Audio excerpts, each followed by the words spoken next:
We have an interview with a gentleman whose activism intersects community action, criminal justice, and the environment. Very fascinated with Richard Mabion, and he's going to be on with us later on to discuss some of his activism. And we also want to cover a lot of other stuff. A lot of stuff to talk about tonight. I just want to talk to this gentleman, and first of all, you do a lot. You're president of the Kansas City branch of the NAACP. You're on the board of directors for the Sierra Club in Kansas. You are affiliated with Building a Sustainable Earth Community, the Jay Gordon community. You have a lot of stuff that you're doing. Yes, sir. The thing that jumps out to me the most is this intersection that you exist on with environmental action and the Black community action. Tell us about yourself and that intersection that you operate in. Okay, and I hope that I haven't lost any of my time, because I definitely want you all to hear this. I go back into the 60s. I'm a civil rights. I learned to be a civil rights community organizer.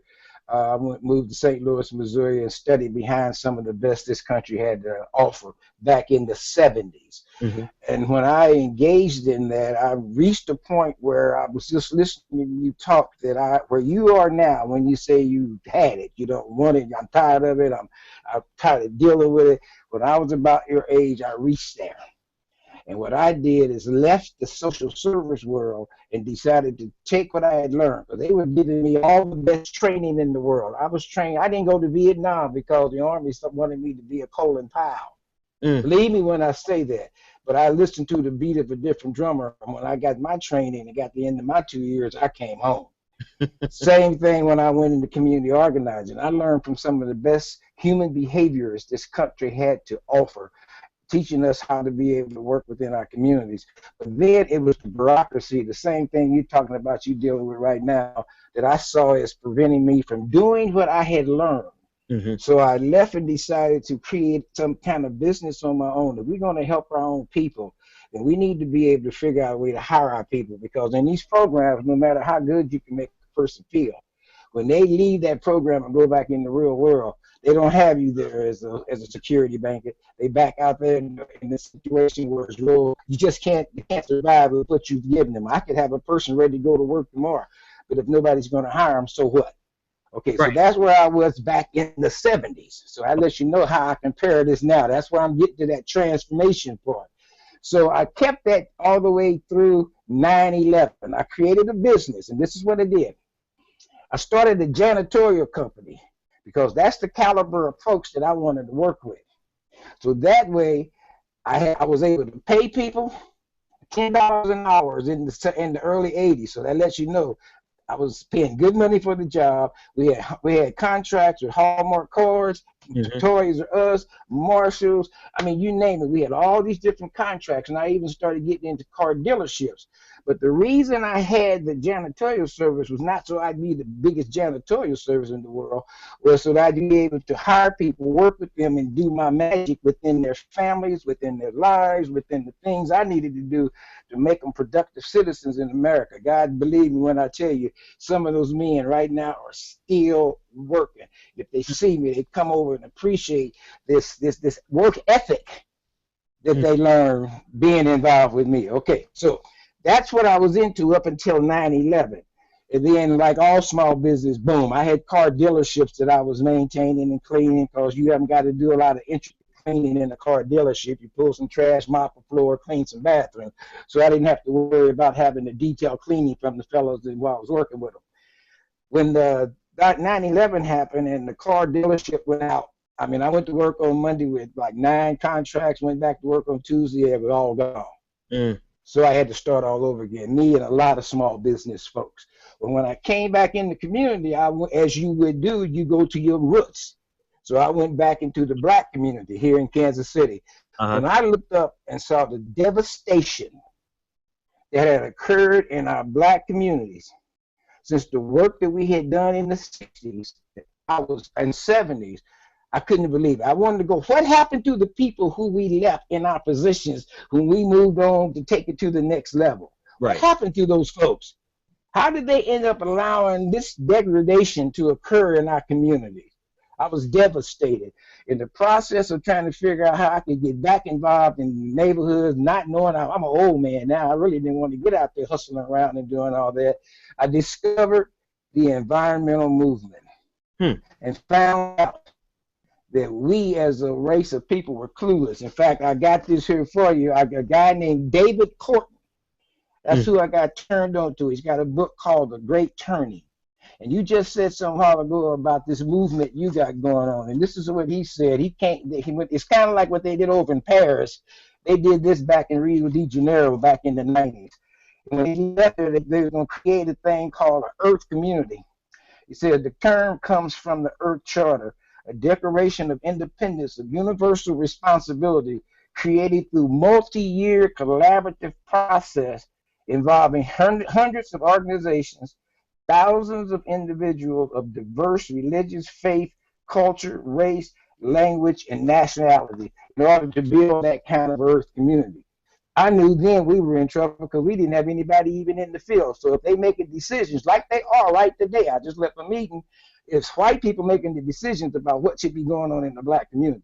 We're not even really sitting at the tables. And the ones of us who are sitting at the tables are the kind, the caliber that aren't going to rock no boat because they need that job.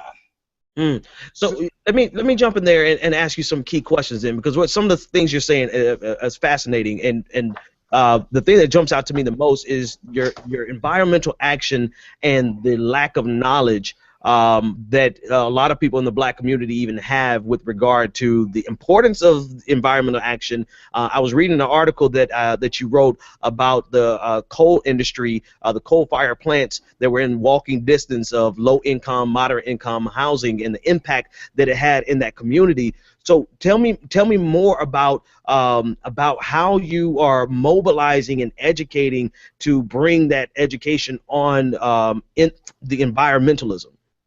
It's been a I don't want to use the word fragment. It's been a strategic plan because the community is not only clueless, they're also very resistant to even having these kinds of conversations. And it's because when we start getting into the environmentalism in this country, it gets pretty deep. But that's not just black; that's across the board.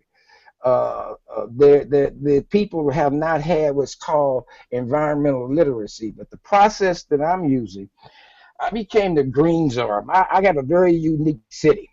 I think Kansas City, Kansas has a makeup that should be seen and copied around this whole country. I heard the brother that was talking from Missouri talking like that. I listened to some of your stuff, though. I had to do that to know who I was going to be talking to. I appreciate it. I did my homework, okay? All right. And he was talking about they had community, but he didn't have. Some places he was going to show you had community policing. Right. Kansas City, Kansas has community policing. They have an organization that's called Livable Neighborhoods. It consists of about 144 neighborhood groups throughout the city, multicultural. They meet once a month. So what I started doing is I went over and attached myself to that organization and became their green czar. And then they started inviting me to their meetings in conjunction with me working with the Sierra Club. See, I was the first black board member for the Sierra Club. But I was working with them to go in and teach people. You got to teach people to get their interest. I started with saving your cost on your utility bills. So I would go in and make a presentation and turn them to all the stuff that's available today to help you cut your cost on your utility bill. You work at night, you at home, but if you wasn't at home and you were somewhere else and you had to come home, if you don't have a system that's going to cut your lights on and off while you're gone, you're going to have to turn your light off at 5 o'clock or 2 o'clock in the afternoon, because you know when you get home at 10 o'clock, it's going to be dark. Right. Well, when you live in our community, that tells that would-be I want to break in that brother's house when he's not home. When your light's on at 2 o'clock in the afternoon, that brother's probably not at home. Okay, after a while of watching that. So I taught them how they could buy the little switches to put on their lights, taught them about EFLs or CFL light bulbs. And then what would happen at the end of the meeting, we would give all the samples that I bought. We'd have drawings and I'd give them away to people, stuff they could go home and use.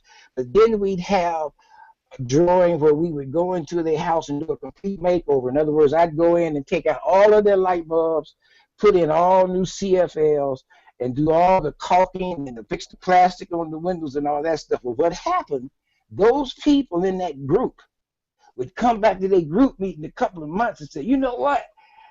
My utility bills done gone down. Yep. Now they calling me back to the meeting. Other groups are calling me to see how they can get a hold of that same stuff, and it just took off like wildfire. Let me ask you a question here, because I had a comment in one of our chat rooms. And I think you've already spoken to this, but I want to ask the question and then let you address it.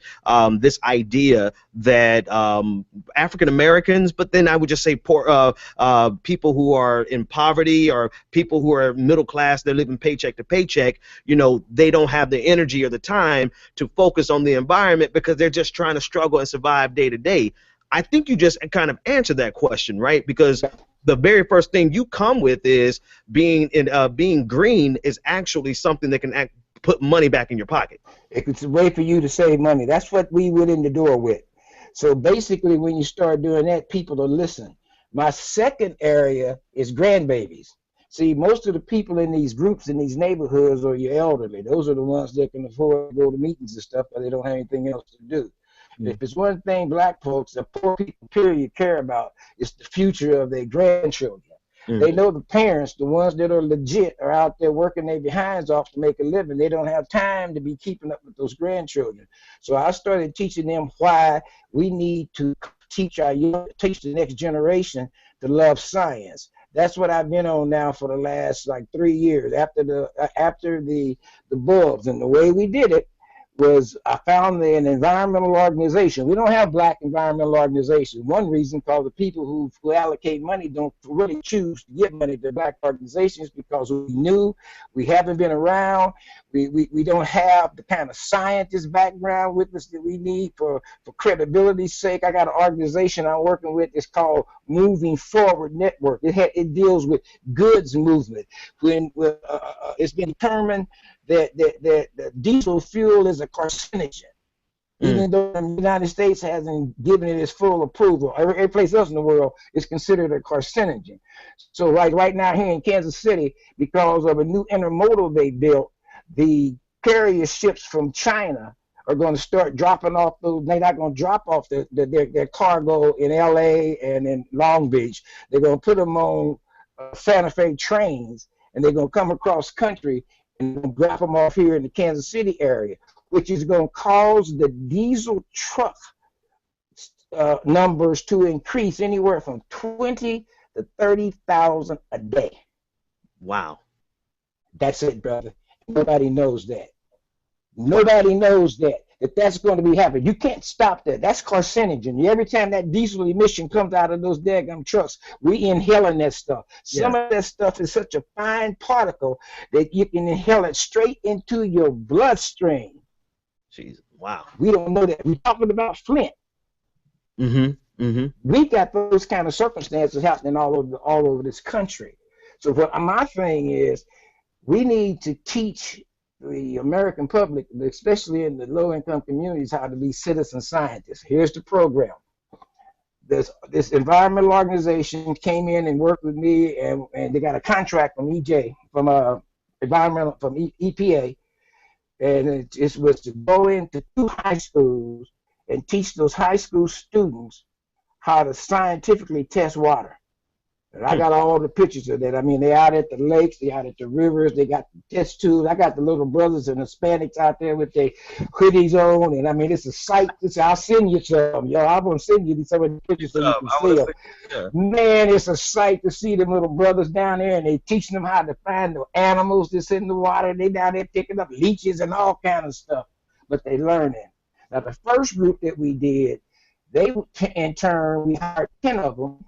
And they went in that second semester and taught a 2-hour, once a week after school program to elementary school kids, 3rd, 4th, and 5th graders, and taught them to do exactly the same thing. I got pictures of these little 3rd graders out there down there with the test tubes and stuff, testing the water. That was the first time.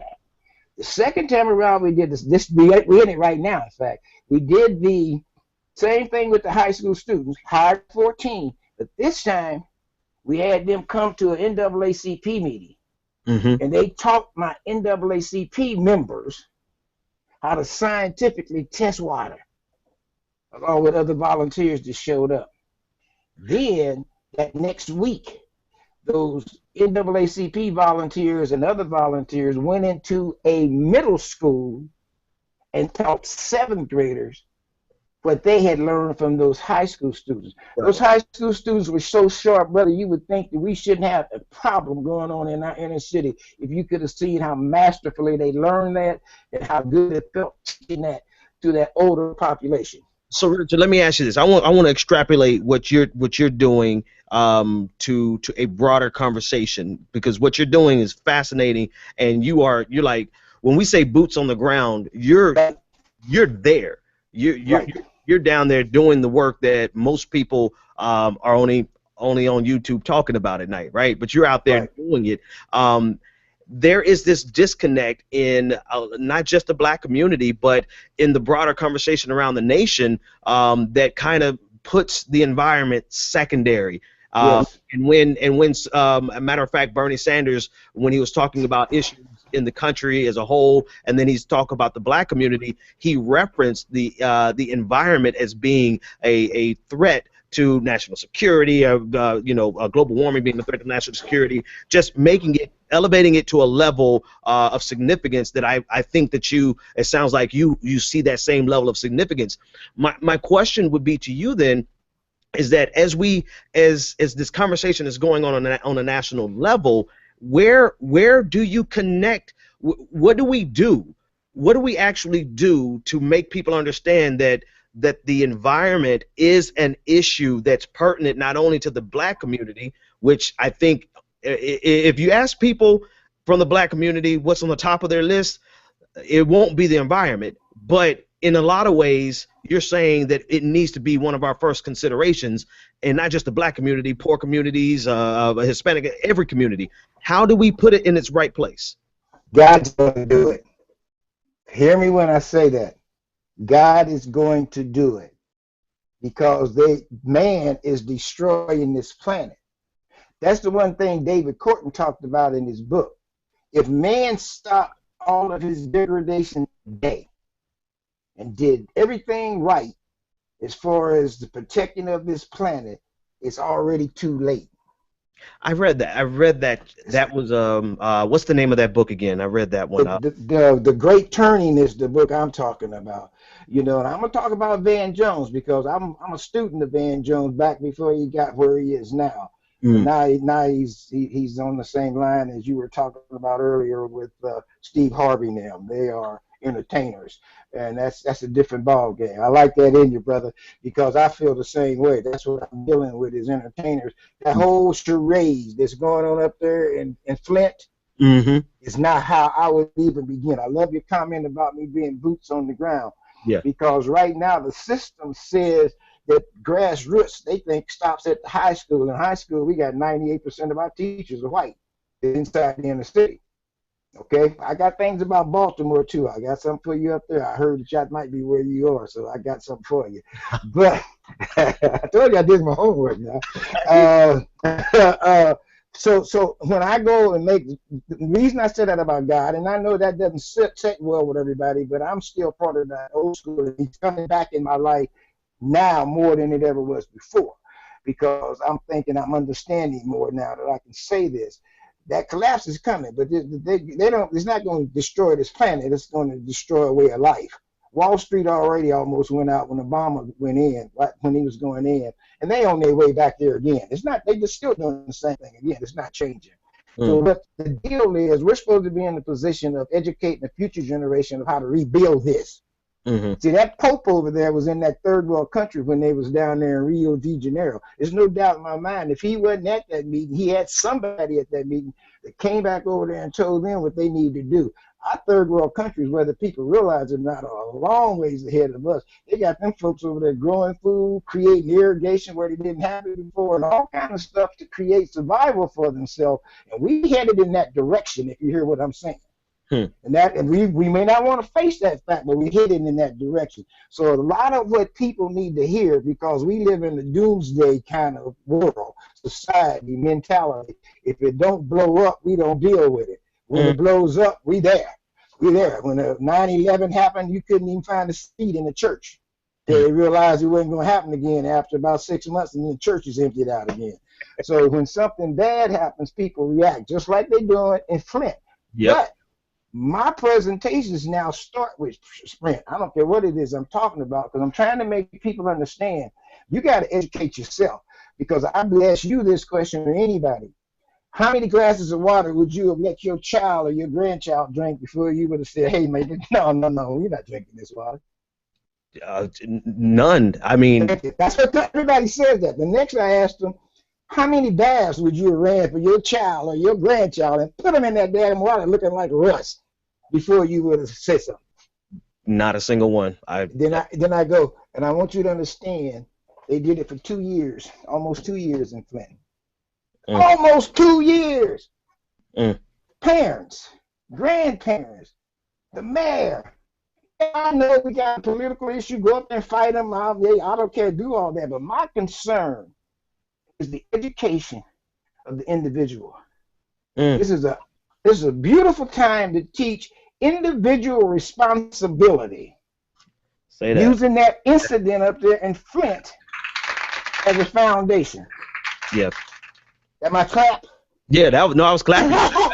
I use my claps instead of saying amen. I clap on that. I appreciate you. No, that's the way it's going to become a factor.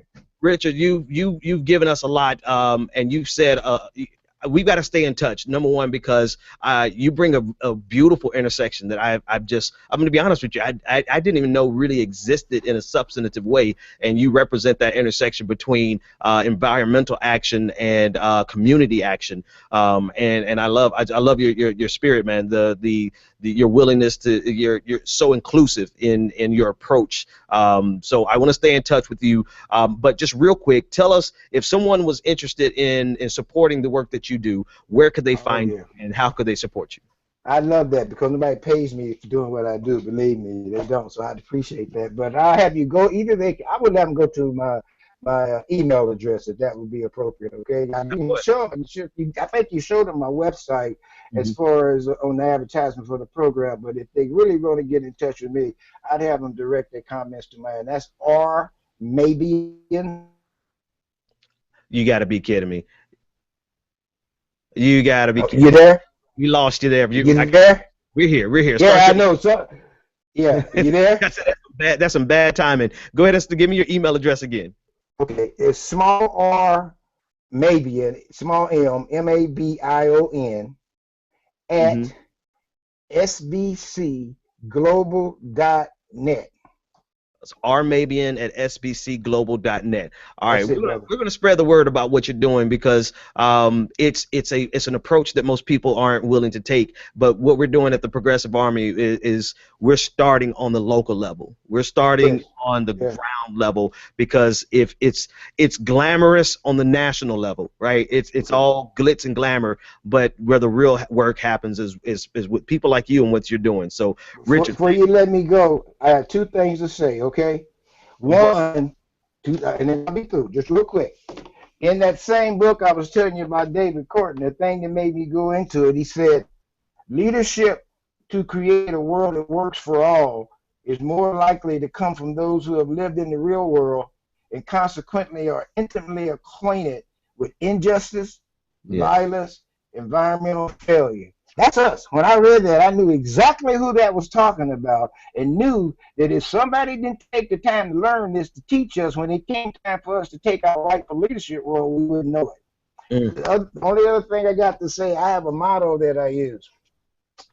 If the rest of us would learn to maximize the gifts that God gave us, like our athletes and entertainers, we would be in a position to give our athletes and entertainers the kind of leadership and guidance that they need for us to be building a powerhouse in this country. They are by far our gross national product. Last night when I watched you and the brother Bakari. Hey, I saw it. Your level of conversation was maximizing something that we don't have everywhere. And if people could understand, I'm not saying we all gonna be alike, but if you take what God gave you and maximize it, one day, just like you and I are talking now, we're gonna all come together in that team you're talking about. I might be gone, but it'd be somebody that learned something from me. Wow, Richard, you speak, man. I gotta let you get it. I gotta let you go. I need. You know what? You got my email address. Email Yes, me. sir. Let's exchange phone numbers. I want to talk to you offline a whole lot more. Yes, sir. Got you. Thanks a lot, pal. God bless you and keep up what you're doing, my man. I'm sorry. I've been meaning to ask you this again. What's that book that you read those 2 quotes from? That's The Great Turning. The Great By David. The Great Turning. Well, wait a minute. So actually, no. Then I must not. Must be from Yeah, you probably got another. It's called The Great Turning from David. Empire to Earth Community, and it's written by David Korten, Korten. Yeah. All right. I'm gonna pick that up so I can get caught up. So there was a different book I read. Richard, thanks for the conversation. And Thank you. Have a great night, and we're gonna be in touch real soon. Tell my girl Sharon I said I appreciate her referring me to you. Oh, no problem. We'll do. We'll do. Glad to have you on. All right, folks. That was I really enjoyed that. That was something.